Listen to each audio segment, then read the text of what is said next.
नमस्कार and I welcome you all to DRX mentor. मैं हूं Roop Jain. Now recently CGHS pharmacist की वैकेंसी से रिलेटेड एक बहुत बड़ा अपडेट आया हुआ है। कंप्लीट डिस्कस करेंगे 2025 में ये वैकेंसी आने वाली है, कितनी पोस्ट आ सकती हैं, क्या सैलरी रहेगी, एलिजिबिलिटी क्या रहेगी, बी फॉर्म डी फॉर्म में से कौन अप्लाई कर सकता है, कितना एक्सपीरियंस मांगा जाता है, एग्जाम पैटर्न क्या होता है, सभी को डिटेल में डिस्कस करेंगे। लास्ट तक बने रहिए। चलिए स्टार्ट करते हैं।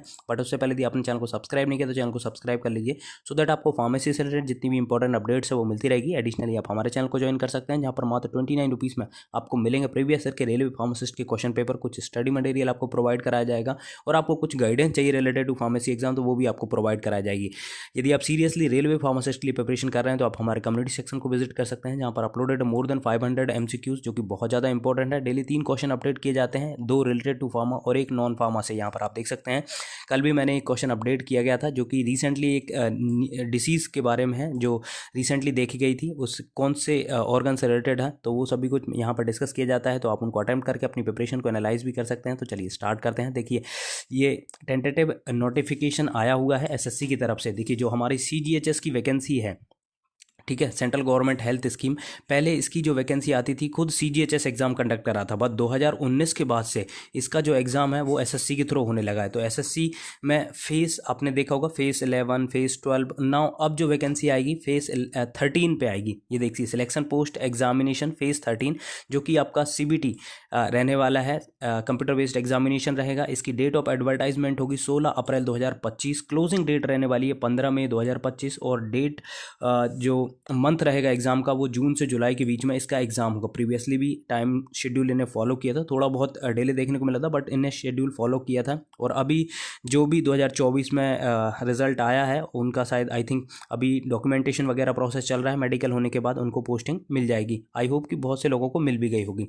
ठीक है, अब इसका सिलेक्शन प्रोसेस जान लेते हैं। यहाँ पर आप देखिए जो नोटिफिकेशन 2023 का आया था, ठीक है, यहाँ पर लगभग अराउंड मैं आपको बताऊंगा कितनी पोस्ट आई थी। देखिए ये जो नोटिफिकेशन आ गया था 26/2/2024 से आपका 18/3/2024 तक ये नोटिफिकेशन चला था, और इसमें सभी को टेंटेटिव दिया गया था। यहाँ पर देखिए आप फार्मासिस्ट पोस्ट पे हम डायरेक्ट चलते हैं। बहुत सारी पोस्ट आई थी वैसे तो, नर्सिंग वगैरह की, ठीक है, लेबोरेटरी टेक्नीशियन की, सभी कुछ पोस्ट आई थी। तो यहाँ पर देखिए फार्मासिस्ट की जो पोस्ट आई थी सीजीएचएस चंडीगढ़, देखिए आपको लग रहा होगा कि सीजीएचएस की पोस्ट जो 722 है वो डायरेक्टली आएंगी, तो वो डायरेक्टली नहीं आएंगी, वो एसएससी के थ्रू ही आने वाली हैं। यहाँ पर आप देखिए CGHS Chandigarh region, CGHS Chandigarh में वैकेंसी आई हुई है। बहुत सारी डिस्पेंसरीज हैं, जैसे चंडीगढ़ में है, दिल्ली में है, तो अलग अलग रीजन के हिसाब से वैकेंसी आपको देखने को मिलती है। यहाँ पर देखिए एज क्राइटेरिया जो रहता है वो 18 से 25 ईयर तक का है। यहाँ पर आप देखिए सभी को समझ लीजिए अपना 18 से 25, क्योंकि ये बहुत डिफरेंट टाइप का एग्ज़ाम होता है।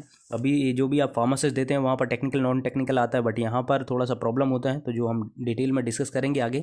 इसका लेवल 5 होता है, हायर सेकेंडरी बेस्ड ये एग्जाम लेते हैं। यहाँ पर आप टोटल वैकेंसी देखेंगे तो लगभग 11 वैकेंसी आई थी सीजीएचएस चंडीगढ़ रीजन में। ठीक है, तो जितनी भी वैकेंसी होंगी, जितने भी रीजन्स में, जितनी भी डिस्पेंसरीज में, तो इसके थ्रू आपको ये नोटिफिकेशन के थ्रू ये वैकेंसी फिल होगी। ठीक है, यहाँ पर आप देख सकते हैं। अब इसके एसेंशियल क्वालिफिकेशन की बात कर लेते हैं। तो ये हो गया आपके पोस्ट, मैंने आपको बताया कि यहाँ पे बहुत सारी पोस्ट आई थी फार्मासिस्ट की।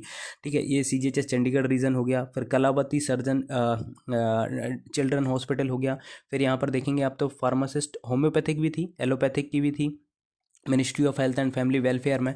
ठीक है, नेक्स्ट है आप देख सकते हैं यहाँ पर लेबर डिपार्टमेंट में भी थी, बट यहाँ पर मेजर जो आपको देखने को मिलती है वो सीजीएचएस में ही देखने को मिलती है। सीजीएचएस में आप हम जान लेते हैं कि इसमें क्या क्वालिफिकेशन मांगी जाती है। तो ये देखिए सेंट्रल रीजन में वैकेंसी थी। यहाँ पर आप देख सकते हैं इसेंशियल क्वालिफिकेशन, ये 10+2 बेस्ड होता है। इसेंशियल क्वालिफिकेशन, इसको थोड़ा सा मैं जूम कर देता हूँ सो दैट ईजिली आपको विजिबल होगा। यहाँ पर आप देख सकते हैं 12th इन साइंस। अब यहाँ पर ये प्रॉब्लम होती है फिजिक्स, केमिस्ट्री, बायोलॉजी। अब जिनने भी फिजिक्स, केमिस्ट्री, मैथ्स से किया होता है उनके लिए बहुत ज़्यादा प्रॉब्लम होती है, क्योंकि यहाँ पर ये अलाउ नहीं करते हैं। Equivalent recognise board of university diploma in pharmacy from a recognise institution, तो आपके पास 12th होनी चाहिए फिजिक्स, केमिस्ट्री, बायोलॉजी में, प्लस आपके पास डिप्लोमा फार्मेसी होनी चाहिए। थर्ड, आप रजिस्टर्ड फार्मासिस्ट होना चाहिए 1940 एक्ट के तहत, जो भी आपकी स्टेट पीसीआई है उसमें, प्लस जो डी फॉर्म वाले हैं उनको 2 ईयर का एक्सपीरियंस यहाँ पर रिक्वायर्ड होता है। ठीक है, अब यहाँ पर बैचलर्स वाले भी अप्लाई कर सकते हैं, bachelor's degree in pharmacy from a recognized university और equivalent and registered as a pharmacist. तो जो भी फार्मासिस्ट जिनने भी बी फॉर्म किया हुआ है उनके लिए एक्सपीरियंस में एग्जाम्पशन होता है, लेकिन जो डी फॉर्म वाले होते हैं उनको 2 साल का एक्सपीरियंस यहाँ पर मांगा जाता है। तो यदि आप बी फॉर्म है तो बी फॉर्म डी फॉर्म दोनों ही यहाँ पर फिल कर सकते हैं, बट यहाँ पर डी फॉर्म वाले जो हैं उनको 2 साल का एक्सपीरियंस होना चाहिए, और बी फॉर्म वालों को कोई भी एक्सपीरियंस रिक्वायर्ड नहीं है। तो देखिए ये इसके सारे के सारे आपके क्वालिफिकेशंस हो गए। अब इसकी एग्ज़ाम स्कीम के बारे में आपको बता देता हूँ। तो एग्ज़ाम स्कीम में एक्चुअली इसमें जो 100 क्वेश्चन आते हैं वो सारे के सारे नॉन टेक्निकल से आते हैं।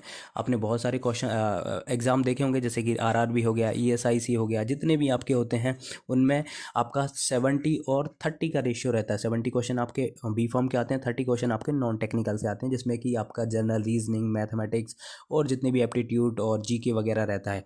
बट यहाँ पर टोटली आपका नॉन टेक आता है, जिसमें कि जीके, जीएस और रीजनिंग, इंग्लिश, तो सभी यही रहता है। यदि आपको इसकी प्रिपरेशन करना है तो इसकी सेपरेटली आपको अच्छे से प्रिपरेशन करना पड़ेगा। अच्छे से कोई भी आप एक बैच ले लीजिए। यदि आप सेल्फ स्टडी कर सकते हैं तो अच्छी बात है, नहीं तो कोई भी जो एसएससी की प्रिपरेशन करते हैं, जो आपको अच्छे से समझा पा रहा है, उसका बैच ले लीजिए। उसका बहुत ज़्यादा आपको फ़ायदा होगा। देखिए यदि आप एसएससी फार्मासिस्ट के लिए तैयारी करते हैं तो आपका नॉन टेक्निकल पार्ट बहुत अच्छा होगा, ठीक है। यदि अनलकली, मतलब यदि आपका यहाँ पे अनफॉर्चुनेटली सिलेक्शन नहीं भी होता है, तो कम से कम आपके पास एक ऑप्शन रहेगा, आपकी प्रिपरेशन बहुत अच्छी होगी। तो जो नॉन टेक्निकल जहाँ पे कम पूछा जाता है, देखिए जो 30 मार्क्स का पूछा जाता है आरआरबी में, सीजीएचएस में, सॉरी आरआरबी, ईएसआईसी, एम्स वगैरह में, तो वहाँ पर आप इजीली ये non technical part easily clear कर पाएंगे। तो अभी आपके पास बहुत अच्छा खासा टाइम है, आप कोई भी बैच ज्वाइन कर सकते हैं जहाँ पर आपकी नॉन टेक्निकल बहुत अच्छे से प्रिपरेशन हो जाएगी। क्योंकि यहाँ पर आप देखिए टेंटेटिव में जून से जुलाई के बीच में आपका एग्ज़ाम होगा। तो अभी मान के चलिए आपसे 6-7 महीने आपके पास हैं। यदि 6-7 महीने आपने नॉन टेक्निकल पार्ट की अच्छे से प्रिपरेशन करी तो आपको कोई भी प्रॉब्लम नहीं आएगी। और जो अदर एग्ज़ाम आएंगे, क्योंकि अभी बहुत सारे ऐसे एग्ज़ाम हैं जो टेंटेटिव हैं, जिनके बारे में आपको बता देता हूँ। जैसे एक तो आरआरबी का एग्ज़ाम होना है, जिसके बारे में अभी तक कोई भी नोटिफिकेशन नहीं आया, एग्ज़ाम नोटिफिकेशन नहीं आया, और 2025 में भी वैकेंसी आपको देखने को मिल सकती है। तो आप अच्छे से प्रिपेयर करिएगा। सेकंड जो आपको मिल सकती है, ईएसआईसी की वैकेंसी 2025 के लास्ट तक देखने को मिल सकती है, ठीक है। थर्ड आपको जो कल हमने डिस्कस किया था वो है एम्स में, एम्स फार्मासिस्ट की भी वैकेंसी देखने को मिल सकती है 2025 में। क्योंकि बहुत सारे अभी रिसेंटली मैंने आपको कवर किया था, जिसमें कि लोकसभा में एक मेंबर्स ऑफ पार्लियामेंट है, उनके द्वारा क्वेश्चन रेज किया गया था शॉर्टेज ऑफ स्टाफ के बारे में। तो उनने बताया था बहुत सारी वैकेंसीज हैं वहाँ पर। फोर्थ आपको जो देखने को मिल सकती है, एक तो आपका जो एग्ज़ाम होना है उसके बारे में बता देता हूँ। डीएसएसबी का एग्ज़ाम होना है, उसमें भी नॉन टेक्निकल पार्ट पूछा जाता है। यदि आपने अच्छे से प्रिपेयर किया तो मे बी आपको यहाँ पर भी सफलता मिल सकती है। फिफ्थ आपको जो एग्ज़ाम मिलेगा वो बीएसएफ का मिलेगा, ठीक है। सिक्स आपको सीआरपीएफ में मिलेगा। और जो भी पैरामिलिट्री में पैरामेडिकल की वैकेंसी आती हैं वो देखने को मिल सकती हैं 2025 में। एसबीआई फार्मासिस्ट, ये भी काफ़ी टाइम हो गया, एसबीआई फार्मासिस्ट की आपको वैकेंसी देखने को मिल सकती है। बहुत सारी स्टेट हैं जहाँ पर अभी इलेक्शन होने हैं, तो स्टेट में भी फार्मासिस्ट की आपको वैकेंसी देखने को मिल सकती है। और फाइनली जो भी ड्रग इंस्पेक्टर की प्रिपरेशन कर रहे हैं उनके लिए भी 2025 में यूपीएससी के थ्रू ड्रग इंस्पेक्टर की वैकेंसी देखने को मिल सकती है। क्योंकि रिसेंटली बहुत सारे रिक्रूटमेंट रूल फ्रेम किए गए हैं, है ना, जिसका मतलब है कि अब रिक्रूटमेंट फ्रेम हो चुके हैं, तो अब आपको वैकेंसी देखने को मिलेगी। अब देखिए फाइनली मैं बता देता हूँ 2000 आपकी जो वैकेंसी रहती है एसएससी में, अब ये 700, आपने देखा होगा बहुत जगह नोटिफिकेशन 722 पोस्ट पे रिक्रूटमेंट रूल फ्रेम किए गए थे। बट ये 722 पोस्ट नहीं आएंगी। हो सकता है आपको वैकेंसी देखने को मिले, जो पिछली बार भी बहुत कम वैकेंसी 50 अराउंड वैकेंसी आई थी, उससे पहले 70 वैकेंसी आई थी। तो इस बार में भी थोड़ा सा रिक्रूटमेंट फ्रेम किए गए हैं, तो 100+ वैकेंसी शायद आपको देखने को मिल सकती है। और इतनी वैकेंसी आएगी तो आप यदि अच्छे से प्रिपरेशन करेंगे तो ईजिली आपका सिलेक्शन हो जाएगा। सीजीएचएस की जॉब बहुत अच्छी होती है ना। उसमें क्योंकि 8 से आपको सिर्फ 2 बजे 7:30 से सिर्फ 2 बजे तक का ही वर्किंग आवर्स होते हैं। 2 के बाद आप फ्री होते हैं। तो आप हायर एजुकेशन या फिर हायर पोस्ट के लिए, जैसे आप यूपीएससी वगैरह के लिए प्रिपरेशन करना चाहते हैं, तो उसके लिए सफिशिएंट टाइम मिल सकता है, आप कर सकते हैं। या फिर आप अपनी कोई मेडिकल स्टोर या फिर वगैरह कुछ ओपन करना चाहते हैं, तो उसके लिए भी सफिशिएंट टाइम आपको मिलेगा। आई होप ये इन्फॉर्मेशन आपको अच्छी लगी होगी। अच्छी लगी तो प्लीज़ सब्सक्राइब करिए, वीडियो को लाइक करिए, शेयर करें, कमेंट करिए। Thank you.